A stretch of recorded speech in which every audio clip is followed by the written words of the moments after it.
Now, his pride, Nebuchadnezzar's that is quite easy to observe as we read these verses, right? It's quite obvious. Just doesn't leave, much room for investigation.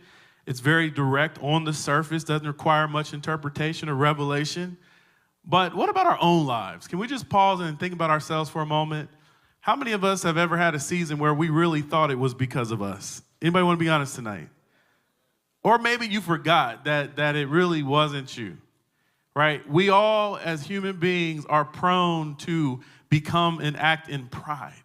So one of the things that I think is very practical here is that, that we can learn from, again, this chapter, but specifically from Nebuchadnezzar, is that we should never, ever take credit for what God has done in our life. I have witnessed a lot of people get delivered from a lot of different things. Last week, again, we were talking about how the blood of Jesus has washed us and cleansed us. And we've talked a lot, and we should reflect a lot on where God has brought us from, right? Don't you thank God for what he's done in your life? But do you know that it's possible to take pride in your testimony? And it's subtle.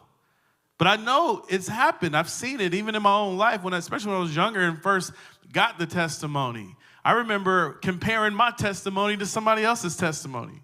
And I can't even tell you how many people think they don't have a testimony because their testimony isn't as drastic as the person who's talking about their drug addiction and all the other stuff they've been through. I remember asking a person one time if they would testify, and there's a number of people who were scheduled to testify, and 3 or 4 of the people had pretty radical, what we would call radical testimonies. Drug addiction, same-sex attraction, homosexual living, and they got set free, all these. Oh, my goodness. My testimony is nothing like that. I've been in church my whole life. I haven't really done anything that bad. Do you realize the error in that thought process? The reality is, whether it's come to the surface or not, all human beings are equally guilty.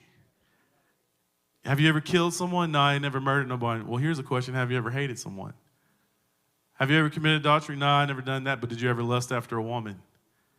You see, God does not look at the magnitude of what manifested to determine the magnitude of the testimony. The very fact that any of us are saved at all, in our right mind, breathing breath right now, is a testimony of God's extraordinary grace and mercy. But I've seen people who have had these more extravagant, as the world would call it, type of testimonies, and they almost tend to wear them like a badge of honor. Well, I've been delivered of this, and I've been delivered of that.